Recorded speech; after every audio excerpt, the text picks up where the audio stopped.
Kulang-kulang. Uy. Hello. Kayo ay nanay ko na dito. Hindi nga. Hindi ako nakakalibot sa mga kasama ko sa bahay. Oo.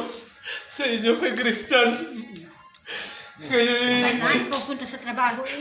isa sa mga nagdala sa akin kung ano ako ngayon.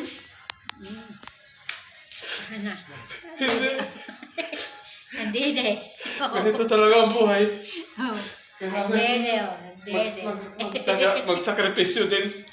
Matuto sa buhay. Hindi lagi tayo magkakasama. Ito yung isang pundasyon natin para maging matatag. Tana uto ang anak ko. Ako, wala nang ama. Nagulila ako sa ama kaya nagdamdamin ko ganito. Tana. Hindi sapat ano na magulang ko. Nanay ko. Simbahan? Aboy. Ako, ganito lang kahit malaking tao eh. Pag-uli lang sama, totoo yun. Ang aking loob ay hindi ko na madadaya.